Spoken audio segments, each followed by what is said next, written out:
إلهي سبحانه وتعالى عن كبر إن دبتاس ولا عليه نسوق جارتي إنه قرب دعمه إنه وجبدله خير أكتيسية له dhibaatadan dhacday waa iimaanka aan rumaysanahay alqadaa wal qadar. Jaamacadda Muqdisho ayaa maanta qabatay kulan quraan akhris iyo duca oo loo sameeyay dowladaha Turkiga iyo Suuriya oo dhibaato ay ka soo gaartay dhul gariir xooggan oo ku dhuftay dalalkaas. Kulankan ducada iyo quraan akhriska oo lagu soo beegay bilaabashada semesterka labaad ee sanad waxbarasheedka 2022-2023 oo maanta oo ay taariikhdu tahay 11 Febraayo 2023 ka bilowday dhammaan xarumaha jaamacadda. waxaa ka soo qayb galay ardayda jaamacadda,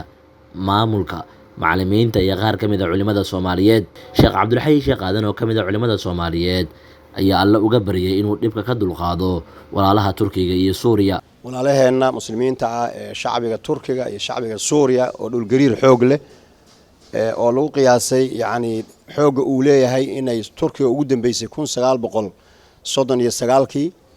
markaas oo dhul gariir ku dhuftay ay ku dhinteen 30,000 oo qof kan inuu khasaaraha marka halkaas ma gaarin dhimashada ilaa 5,000 iyo ka sii badan dhibaatada intaas leeg oo arkayseen guriyo la degan yahay oo lagu jiro oo dadku ayna ku talagelin inay saas wax noqonayaan qadarta Ilaahayna ay socotay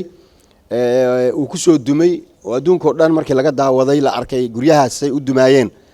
qof kasta oo damiir leh damiirkiisu oo danqanayo maxay le dad nabad ku seexday himilo lahaa qorshooyin u degsanaa ayagoo aan ogeyn uu ka kor yimid gurigii ay deganaayeen oo dhulka la go'ay xanuunka ay leedahay waad garanaysaan. Ilaahay subxaanahu wa tacaala waxaan ka baryaynaa dhibaatadaas walaalaheena soo gaartay inuu u dhibdhaamo inuu ugu bedelo khayr agtiisa yaalla. dhibaatadan dhacday waa iimaanka aan rumaysanahay alqadaa wal qadar. ilaahay baa qadaray khayrihi wa sharrihi min allahi tacaala ayay mu'miniintu rumaysan yihiin marka ilaahay xaqiisa wax ka yimid oo waxba laga qaban karin waxa la gudboon dadka waa inay u duceeyaan kuna sabraan. Dr. Ibrahim Maxamed Mursal gudoomiyaha jaamacadda Muqdisho ayaa sheegay in shacbiga Soomaaliyeed ay xanuunka la qaybsanayaan walaalaha Turkiga iyo Suuriya. waxaynu la qaybsanaynaa inaga xadiiska nabiga calayhi salaatu wasalaam ee sheekhu aqriye ka duulayna xanuunkaas aynu walaaladeen la qaybsanaynaa say inagaba inoola qaybsadeen markaynu dhibaataysnayn inoogu yimaadeen inoogu gargaareen inoo garab joogsadeen inoo duceeyeen waxay haysteen ay jeebashooda ka soo bixiyeen. inagu maanta meeshan waxaan u taagannahay inaan u ducayno wixii kale aan qaban karnana ugu dambayn inaan qabanno laakiin maanta waxaan u taagannahay waxa weeye inaan u ducayno ilaahay u barino ilaahay subxaanahu wa tacaala inuu u aqbalo u fududeeyo dhibkaa soo gaadhay intii dhimatay u naxariisto inta dhaawacana u boogadhayo wixii dhibahay aathar iyo masiibo uu ka tagayna